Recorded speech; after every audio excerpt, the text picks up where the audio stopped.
Hey guys, இன்னைக்கு நம்ம இந்த வீடியோவில் என்ன பார்க்க போறோம்னா ரொம்ப நாளாக யோசிச்ச கண்டென்ட் தான். எஸ், நம்ம கூட சுதா மேடம் இருக்கிறாங்க. ஸோ அவங்க சிஎஸ்எஃப்ல ஒர்க் பண்ணுறாங்க. அவங்க ட்ரைனிங்லேருந்து இப்போ வரைக்கும் என்ன டியூட்டி பார்க்குறாங்க அண்ட் அவங்களோட சேலரி என்ன வருது, அப்புறம் அவங்க நேச்சர் ஆஃப் டியூட்டி என்ன, ஸோ அவங்க ட்ரைனிங் எப்படி கடந்து வந்தாங்க, சிஎஸ்எஃப் எப்படி இருக்கும் அண்டு சிஎஸ்எஃப் லேடிஸ்க்கு எப்படி இருக்கும், ஜென்ஸுக்கு எப்படி இருக்கும், என்னென்ன டிஃப்ரென்ஸ் இருக்குது இவங்களோட நேச்சர் ஆஃப் டியூட்டிலங்கிறத இன்றைக்கி அவங்க நம்ம கூட இருக்கிறாங்க. அவங்களோட கேட்டே தெரிஞ்சுக்கலாம். Hello madam, good morning. Good morning. உங்களை சுதான்னு கூப்பிடலாமா இல்லை மேடம்னு தான் கூப்பிடணுமா? சுதானே கூப்பிடலாம். ஓகே சுதா, நீங்கள் எப்போ ஜாயின் பண்ணீங்க, உங்களோட ஜாயினிங் எப்படி இருந்ததுன்னு சொல்லுங்கள். நான் வந்து 2018ல ஜாயின் பண்ணேன். இந்த சென்ஸ் 2018ல என்னோட ஃபர்ஸ்ட் SSGD எக்ஸாம் இருந்துச்சு. அந்த டைமில் வந்து college third year second year பண்ணிட்டு இருந்தேன். கணேஷ் அவங்க வந்து ப்ரிப்பேர் பண்ணிட்டு இருந்தாங்க. ஸோ எனக்கு ஏஜ் எலிஜிபிள் ஆனதுக்கப்புறம் ஃபர்ஸ்ட் அவங்க எனக்கு அப்ளை பண்ண ஃபர்ஸ்ட் எக்ஸாம் அதுதான். ஸோ நானும் சரி எக்ஸ்பீரியன்ஸ்க்காக எக்ஸாம் அட்டன் பண்ணிட்டு வந்தேன். அதான் என்னோட ஸ்டார்டிங். ஸோ நீங்கள் ப்ரிப்பரேஷன் எவ்வளோ நாள் பண்ணீங்க அதுக்கு? உண்மையாக சொல்ல போனோம்னா எந்த ஒரு ப்ரிப்பரேஷனுமே கிடையாது. என்னால் ஞாபகம் இருக்குது, கணேஷ் அவங்க வந்து 2 டேஸ் வந்து மார்னிங் அதை பற்றி சொன்னாங்க. அப்புறம் எப்போ நாங்கள் வந்து எக்ஸாம் எழுத போகிறோமோ அன்னைக்கு வந்து டீ ஷாப்பில் வச்சு இந்த மாதிரி தான் இருக்கும் பேட்டர்ன், 25 25 25 25 இருக்கும், உனக்கு தெரிஞ்சதை மல்டி ஆப்ஷனில் சூஸ் பண்ணிப்போ அப்படின்னு சொல்லி அனுப்புனாங்க. அண்ட் அப்போ நெகட்டிவ் மார்க்கும் இல்லைல்ல நீங்கள் எக்ஸாம் எழுதுனது? என்னோட எக்ஸாமில் நெகட்டிவ் மார்க் கிடையாது. அது ஒரு அட்வான்டேஜாகவும் இருந்தது. அப்போ நீங்கள் எல்லாமே எழுதுனீங்களா இல்லை உங்களுக்கு தெரிஞ்ச கொஸ்டின் மட்டும் எழுதுனீங்களா? ஆனால் என்னன்னா அவங்க எனக்கு சொல்லி அனுப்புனது என்னன்னா, உனக்கு என்ன தெரியுமோ அதை மட்டும் அட்டன் பண்ணிட்டு வான்னு தான் சொன்னாங்க. நான் எனக்கு என்ன தெரியுமோ 48 என்னும் போது அட்டன் பண்ணிட்டே வந்தேன். நான் நெகட்டிவ் மார்க் இல்லைன்றது எங்களுக்கு தெரியாது. எங்கள் எக்ஸாம் முடிச்சுட்டு வந்ததுக்கு அப்புறம் தான் தெரியும் நெகட்டிவ் மார்க் இல்லைன்னு. சாரி, அதை சொல்ல மறந்துட்டேன்னு நினைக்கிறேன். நெகட்டிவ் மார்க் அந்த டைம் நீங்கள் எழுதும்போது இல்லை, நீங்கள் எழுதின எக்ஸாமில். நீங்கள் எக்ஸாம் முடிச்சதுக்கப்புறம் அதுக்கு அடுத்த வருஷத்துலேருந்து தான் நெகட்டிவ் மார்க் வந்து இன்ட்ரடியூஸ் பண்ணாங்க SSC GDலையும். ஓகே, அதுதான் உங்கள் ஃபஸ்ட்டு எக்ஸாம்னு சொல்கிறீங்க. இப்போ வரைக்கும் பார்த்தா அதுதான் உங்கள் லாஸ்ட் எக்ஸாமும் கூட. ஏன்னா நீங்கள் அந்த எக்ஸாமுக்கு அப்புறம் எந்த எக்ஸாமும் ட்ரை பண்ணல. இனி உங்களோட எய்மில் ஏதாவது எனக்கு இதுதான் கோல், இந்த மாதிரி எக்ஸாம் நான் ப்ரிப்பேர் பண்ணணும் அப்படின்ட்டு ஏதாவது ப்ரிப்பரேஷன் இப்போ பண்ணுறீங்களா இல்லை பண்ணலான்னு இருக்கிறீங்களா? நீங்கள் சொல்கிறது கரெக்டாக தான். என்னோட ஃபஸ்ட் எக்ஸாம், அதுக்கப்புறம் இப்போ வரைக்கும் இந்த எக்ஸாம் நான் அட்டன் பண்ணல. ஏன்னா என்னோட ட்ரைனிங் அதுக்கப்புறம் நான் அப்புறம் நிறைய கோர்சஸ்னால வந்து நான் ரொம்ப பிஸியாக இருந்தேன் இந்த 3 இயர்ஸ். ஆனால் எனக்கு ரொம்ப ஆசையாக இருக்குது எனக்கு CPO எக்ஸாம் ப்ரிப்பேர் பண்ணணும்னு. ஏன்னா CPO எக்ஸாம் வந்து நான் இப்போ ப்ரிப்பரேஷன் பண்ணேன் அப்படின்னா அது வந்து என்னோட டிபார்ட்மெண்டல் எக்ஸாமுக்குமே ஹெல்ப்பாக இருக்கும். ஏன்னா 4 இயர்ஸ்க்கு அப்புறம் LDC எழுதலாம். ஸோ நான் இதோட ப்ரிப்பரேஷன் ஏதாவது இடத்துல வந்து கண்டிப்பாக கிளிக் ஆகும்.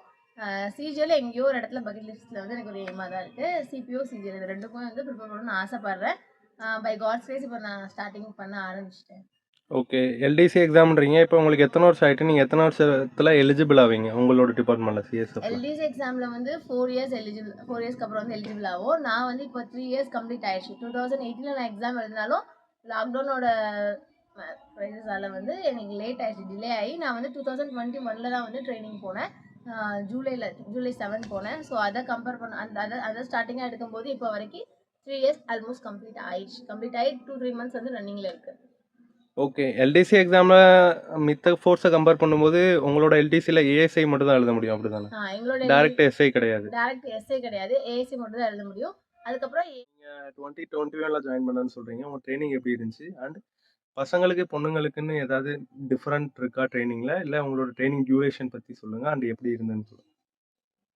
ட்ரைனிங்கில் வந்து பசங்க பொண்ணுங்கன்னு எந்த ஒரு டிஃப்ரென்ஸ் இல்லை, 2 பேருக்குமே வந்து ஈக்குவல் ட்ரைனிங் தான். ட்ரைனிங்கோட டோட்டல் பீரியட் வந்து 11 மந்த்க்கு அப்புறம் லாஸ்ட் 1 மந்த் வந்து ப்ரீ கமாண்டோ கோர்ஸ் இருக்கும். ப்ரீ கமாண்டோ கோர்ஸ் வந்து டோட்டல் 12 மந்த் அப்படிதானே? Total 12 month. ப்ரீ கமாண்டோ கோர்ஸ் அப்படின்றது வந்து நமக்கு ட்ரைனிங் கூட பண்ணணும் இல்லை. நான் ட்ரைனிங் பண்ணும்போது என்னோட ப்ரீ கமாண்டோ கோர்ஸ் வந்து ட்ரைனிங் முடிச்சு POP முடிச்சதுக்கப்புறம் பண்ணி தான் யூனிட் அனுப்புனாங்க. ஆனால் இந்த இயர் வந்து சம்டைம்ஸ் ட்ரைனிங் சென்டரில் ஏதாவது வந்து வேறு ஏதாவது ட்ரைனிங்கோட ஷெடியூல் வந்துருச்சு, நிறைய ட்ரெயினர்ஸ் வந்து அவைலபிளாக இல்லை, இந்த மாதிரிலாம் சுச்சுவேஷன் வந்து நம்மளை POP முடிச்சுட்டு அவங்கவுங்க யூனிட்டுக்கு வந்து அனுப்பிடுவாங்க. அதுக்கப்புறம் 4 மந்த் 5 மந்த்க்கு அப்புறம் எப்போ வந்து ட்ரைனிங் சென்டரில் அவங்களோட அவைலபிலிட்டி இருக்குது, எப்போ வந்து அவங்க ஷெடியூல் வருதோ அந்த டைமில் கூப்பிட்டு ஒரு பேட்சாக கூப்பிடுவாங்க. 200 மொத்தமாக இருந்த எல்லாரையுமே வந்து ஸ்ப்ளிட் பண்ணி 200 பேர் 300 பேராக கூப்பிட்டு அவங்களுக்கு ப்ரீ கமாண்டோ கோர்ஸ் வந்து ஒரு மாதம் பண்ணுவாங்க. இதான் வந்து நம்மளோட ட்ரைனிங்கோட ஷெடியூல். ஸோ அந்த கமாண்டோ கோர்ஸுங்கிறது வந்து பொண்ணுங்களுக்கு இருக்கும், பசங்களுக்கு இருக்கும் எல்லாம்? 2 பேருக்கு. கமாண்டோ கோர்ஸ்ன்றது வேற, இது வந்து ப்ரீ கமாண்டோ கோர்ஸ்னு சொல்லுவாங்க 1 மந்த்துக்கு. Pre commando course. Pre commando கோர்ஸ்னா என்ன, அது ஹார்டாக இருக்குமா இல்லை என்ன மாதிரி ஷெடியூல் இருக்கும்? அதில் பேசிக் மாதிரி இருக்குமா இல்லை உங்களுக்கு டிஃப்ரெண்டாக ப்ரீ கமாண்டோ? வந்து பேசிக் நம்ம பண்ணும்போது நம்ம ஆல்ரெடி நம்ம பாடிலாம் டியூன் ஆயிருமா, ஸோ அந்த அளவுக்கு நமக்கு ஹார்டாக ஃபீல் ஆகாது. ஆனால் கம்பேர் தான் இந்த 11 மந்த் ட்ரைனிங்கோட அது கொஞ்சம் ஹார்டாக தான் இருக்கும். ஏன்னா அது வந்து 2 டேஸ் கண்டிப்பாக ஜங்கல் கேம்ப் இருக்கும். நமக்கு வந்து பர்டிகுலராக இவ்வளோ தான் ரைஸ், இவ்வளோ தான் வந்து ஸ்நாக்ஸ், அந்த ஸ்நாக்ஸ் கூட இருக்காது. அவங்க கொடுக்கறதுக்குள்ள சாப்பிடணும். ஃபுல்லாக 2 டேஸ் வந்து ஜங்கிளே நம்ம இருக்கிற மாதிரி இருக்கும். ஜங்கிள் அதுக்கப்புறம் சர்வைவல் வந்து உங்களுக்கு 2 டேஸ் இருக்கும். அதுக்கப்புறம் வந்து ரன்னிங் வந்து எக்ஸ்ட்ரா இருக்கும். பிபி ரன்னிங் சொல்லிட்டு வெப்பனோட நம்ம ரன்னிங் பண்றது அந்த மாதிரி நான் பேசிக் ட்ரெயினிங்கை விட இது கொஞ்சம் ஹார்டாக தான் இருக்கும். ஓகே. இப்போ இவங்களுக்கு பார்த்தீங்கன்னா ஓகே, உங்களுக்கு இப்போ கரண்ட்லி எங்கே போஸ்டடாக இருக்கிறீங்க அண்ட் உங்களோட போஸ்டிங் டியூரேஷன் என்ன? நம்ம தமிழ்நாட்டில் இருக்கிறவங்களுக்கு தமிழ்நாடு கிடைக்குமா? அண்ட் தமிழ்நாட்டில் என்னென்ன ஃபெசிலிட்டிஸ்லாம் இருக்குது, சாரி என்னென்ன யூனிட்ஸ்லாம் இருக்குது, ஸோ தட் நீங்கள் இங்கே போஸ்டிங் வர்றதுக்கு எனாஃபாக இருக்குமா பொண்ணுங்களுக்கும் சரி பசங்களுக்கும் சரி? என்னோட ஃபர்ஸ்ட் போஸ்டிங் வந்து ராஜஸ்தானில் கோட்டான்னு ஒரு இடத்துல கிடச்சிச்சு. நம்ம சவுத்காரங்க எல்லாருக்குமே வந்து ஃபர்ஸ்ட் 2 போஸ்டிங் வந்து நார்த்தன் இல்லை வெஸ்ட்லேயும் நார்த் ஈஸ்ட்ல எங்கேனாலுமே சவுத்தை தவிர்த்துட்டு எல்லா ஜோன்லையுமே நமக்கு கிடைக்கும். நம்ம ஃபர்ஸ்ட் 2 போஸ்டிங் கட் பண்ணிட்டோம்னா அதுக்கப்புறம் நம்ம வந்து ஃபுல்லாகவே வந்து சவுத் ஜோனில் இருக்கலாம். சவுத் ஜோன் ஓகே, ஒரு நிமிஷம். 2 போஸ்டிங்கிறீங்கல்ல, ஒரு போஸ்டிங்கோட டென்யூர் எத்தனை வருஷம் இருக்கும்? இப்போ நீங்கள் இன்கேஸ் போகிறீங்க, ஜாயின் பண்ணுறீங்க, இப்போ 2022 நீங்கள் ஜாயின் பண்ணியிருப்பீங்க ட்ரைனிங் முடிச்சு. ஸோ உங்களோட ஒரு டென்யூர் நீங்கள் இப்போ ராஜஸ்தானில் எது வரைக்கும் இருப்பீங்க? எத்தனை வருஷம் இருக்கும் உங்களோட போஸ்டிங்? டிஏ டோஸ் அப்படின்னா வந்து நமக்கு வந்து மார்ச்ல நம்ம ஜாயின் பண்ணி நெக்ஸ்ட் மார்ச் வரைக்கும் இருக்கும். நான் வந்து ஜூலையில் ஜாயின் பண்ண 2 மந்த்ஸ் இருந்தாலுமே அந்த ஜூலையில் ஜாயின் பண்ணதுனால நெக்ஸ்ட் மார்ச் வரைக்கும் அது உங்க கால்குலேட்ல எடுத்துக்க மாட்டாங்க, கணக்குலேயே வராது. ஸோ மார்ச் டு மார்ச் தான் வந்து 1 இயர் கணக்கு. இன்கேஸ் நீங்கள் மார்ச்சில் ஜூனுக்கு முன்னாடி ஜாயின் பண்ணியிருந்தீங்கன்னா உங்களுக்கு நீங்கள் ஜாயின் பண்ண வருஷமும் கவுண்ட் ஆகிருக்கும். மார்ச்சுக்கு முன்னாடி நான் ஜாயின் பண்ணியிருந்தேன் அப்படின்னா அந்த இயரும் கவுண்ட் ஆயிருக்கும். நான் வந்து ஜூலையில் ஜாயின் பண்ணனால அந்த நெக்ஸ்ட் மார்ச் வரைக்கும் உள்ள இது கால்குலேட் ஆகலை. ஸோ அந்த மார்ச்லேருந்து நெக்ஸ்ட் மார்ச் அப்படின்றப்போ நான் இப்போ 2 இயர்ஸ் கம்ப்ளீட் ஆகிருக்கு. இன்னும் 2 இயர்ஸ் வந்து நாங்கள் தான் இருக்கிற மாதிரி இருக்கும். ஆனால் ஆக்சுவலி நான் 3 இயர்ஸ் வந்து கம்ப்ளீட் பண்ணிட்டேன். ஓகே, மீன்ஸ் உங்களுக்கு 3 to 4 இயர்ஸில் வந்து உங்களுக்கு நெக்ஸ்ட் போஸ்டிங் வரும். அதுவுமே வந்து நார்த் ஜோனில் தான் வரும். இல்லைனா டிஏ டோஸ் எங்கே இருக்கும் அந்த மாதிரி மும்பை இந்த நார்த் சைடில் எங்கேயாவது வந்து வரும். டிஏ டோஸ்ன்றீங்களா? அப்படின்னா என்ன? டிஏ டோஸ் அப்படின்னா டிஏன்றது நம்ம நியூக்ளியர் பிளான்ட் இந்த மாதிரி தெர்மல் பிளான்ட் எல்லாமே வந்து டிஏல வரும். டோஸில் வந்து இஸ்ரோ அந்த மாதிரிலாம் வந்து அதுக்கு கீழே வரும். ஆக்சுவலி நம்ம போஸ்டிங் எந்த மாதிரி வரும்னா ஏர்போர்ட் செக்ஷன் வரும், இல்லைனா மெட்ரோவில் வரும், இல்லைனா டிஏ டோஸ் இந்த 3ல் வந்து ஸ்பிளிட் ஆகி ஏதாவது ஒன்று வரும். ஓகே, ஏர்போர்ட்னா நம்ம தெரியும், ஏர்போர்ட் எல்லாமே மெட்ரோவும் தெரியும். டிஏ டோஸ்னா லைக் பிளான்ட்ஸு அண்ட் இந்த கவர்மெண்ட் எஸ்டாப்ளிஷ்மெண்ட் இண்டஸ்ட்ரீஸ் இதெல்லாமே வரும். இதில் நெய்வேலி இப்போ நீங்கள் பிளான்ட்லேயே தான் இருக்கணுமா உங்களோட ஃபுல் சர்வீஸும்? அந்த மாதிரி எதுவும் இருக்குதா நாம்ஸ்? நான் ஏர்போர்ட்டில் போனால் ஏர்போர்ட்லேயே தான் இருக்கணும், இல்லை நான் மெட்ரோவில் போனால் மெட்ரோலேயே ஃபுல் சர்வீஸ் இருக்கணும் அப்படின்ட்டு ஏதாவது நாம்ஸ் இருக்கா? இல்லை நீங்கள் இப்போது பவர் பிளான்ட்டில் இருக்கிறீங்க, பவர் பிளான்ட்லேருந்து நீங்கள் இப்போ மெட்ரோ வரலாமா, இல்லை ஏர்போர்ட் வரலாமா? இது வந்து ப்ரெடிக்ட் பண்ண முடியாது. சம்டைம்ஸ் நான் ஒரு கிராஜுவேட்டாக இருந்திருப்பேன். 10th எலிஜிபிளில் தான் இது போயிருப்பேன். இருந்தாலும் என்னோட சர்டிஃபிகேட்லாம் அவங்ககிட்ட இருக்கும் தானே. ஸோ நான் டிஏ டோஸ் நான் போஸ்டிங் ஆகிட்டேன் அப்படின்னா நமக்கு 4 இயர்ஸில் அவங்க மாற்றி ஏர்போர்ட்லேயும் கூட வாய்ப்பு இருக்குது. ஆனால் ஆக்சுவலி மேக்ஸிமம் வந்து என்னென்னா டிஏ டோஸில் இருந்தால் 10 வருஷம் அங்கே தான் இருப்பாங்க. அதுக்கப்புறம் இப்போ ஃபஸ்ட்டு போஸ்டிங் வந்து ஏர்போர்ட் போயிட்டாங்க அப்படின்னா 12 இயர்ஸ் 10 இயர்ஸ் வரைக்கும் அவங்க ஏர்போர்ட்லேயே இருந்துட்டு அதுக்கப்புறம் வந்து ஏர்போர்ட் செக்டர் அவங்களுக்கு ஃபினிஷ் ஆயிரும். அதுக்கப்புறம் அவங்க மெட்ரோலையோ இல்லைனா வந்து டிஏ டோஸ்லேயே வந்து வருவாங்க. இப்போ நான் வந்து டிஏ டோஸ்ல இருந்தால் 10 இயர்ஸ் நான் இங்கே இருக்கேன்னா அதுக்கப்புறம் என்னோட இது அங்கே கட் ஆயிடும். அதுக்கப்புறம் என்னோட நெக்ஸ்ட் போஸ்டிங் வந்து செக்டர் சேஞ்ச் ஆகி ஏர்போர்ட் செக்டரோ இல்லைனா மெட்ரோ செக்டரோ வந்து நான் வந்து சேஞ்ச் ஆயிடுவேன். ஸோ 10 மேக்ஸிமம் 10 இயர்ஸ் தான் இருக்கும். அதுக்கு மேலே ஓகே, ஒரு செக்டரில் மேக்ஸிமம் 10 இயர்ஸ் வரைக்கும் சர்வீஸ் பண்ணலாம், அப்புறம் செக்டர் சேஞ்ச் ஆகும். இன்கேஸ் நடுவில் உங்களோட இது பொறுத்து உங்களோட வில்லிங் கொடுத்தோம் இல்லை ஏதாவது இல்லைன்னா அவங்களே வந்து சேஞ்ச் பண்ணுறதுக்கு வந்து வாய்ப்பு இருக்குது. ஏன்னா வந்து உங்களை பொறுத்த வரைக்கும் பிளான்ட் பெட்டரா இல்லை ஏர்போர்ட்டா இல்லை மெட்ரோவா? அண்ட் உங்களோட ஷிஃப்ட் எப்படி இருக்கும் அண்ட் ஷிஃப்ட் டைமிங் பற்றி கொஞ்சம் சொல்லுங்கள். என்னை பொறுத்த வரைக்கும் பர்சனலாக வந்து எனக்கு பிளான் டியூட்டி தான் வந்து ரொம்ப பிடிக்கும். ஏன்னா அது வந்து நைட் ஷிஃப்ட்ன்றது கிடையாது. நைட் ஷிஃப்ட்னா என்ன மாதிரினா நமக்கு வந்து பிளான்ல வந்து ஏயும் பி மட்டும்தான் இருக்கணும், நைட் வந்து கிடையவே கிடையாது. ஆனால் மெட்ரோலையும் ஏர்போர்ட்லேயும் வந்து கண்டிப்பாக நைட் ஷிஃப்ட் இருக்கும். 3 ஷிஃப்ட் தான் சேஞ்ச் ஆகிட்டே இருக்கும். ஸோ அதனால வந்து ஸ்லீப்பிங் டைம் ஏதாவது கொஞ்சம் ஹார்டாக இருக்கிற மாதிரி இருக்கும். டியூட்டி வைஸுமே வந்து ஏர்போர்ட் டியூட்டி வந்து ரொம்ப ஹார்டாக இருக்கும், ரொம்ப சென்சிபிளாக இருக்கும். எல்லா இடத்துலையுமே கேமரா இருக்கிறதுனால சின்ன மிஸ்டேக் கூட வந்து கேப்சர் ஆகிடும். அதுக்கப்புறம் மெட்ரோலே அதே மாதிரி தான். மெட்ரோவில் கூட நைட்டு 11 o'clock அப்புறம் மெட்ரோ க்ளோஸ் ஆனதுக்கப்புறம் நமக்கு டியூட்டி ஹார்டாக இருக்காது. நைட்டு வந்து எந்த பேசஞ்சர்ஸும் வர மாட்டாங்க. ஆனால் ஏர்போர்ட்டில் வந்து நைட்டு பேசஞ்சர்ஸ் வர்றதுனால நமக்கு அப்போயே ஃப்ரிஸ்கிங் இருக்கும், அப்போயே வந்து நம்ம செக்கிங்லாம் இருக்கிறதுனால கொஞ்சம் ஹார்டாக இருக்கும். கம்பேர்ட் ரொம்ப ஹார்டு வந்து ஏர்போர்ட் டியூட்டி, அதுக்கப்புறம் மெட்ரோ, ரொம்ப லாஸ்ட் வந்து நம்ம பிளான் டியூட்டி. ஓகே, உங்களோட ஷிஃப்ட் டைமிங் எப்படி இருக்கும்னு சொல்லுங்கள். எல்லாத்துலேயுமே யூஸ்வலாக ஒரே ஷிஃப்ட் டைமிங் இருக்குமா, இல்லை டிபெண்ட் ஏரியா மீன்ஸ் உங்களோட போஸ்டிங் யூனிட்டை பொறுத்து சேஞ்ச் ஆகுமா?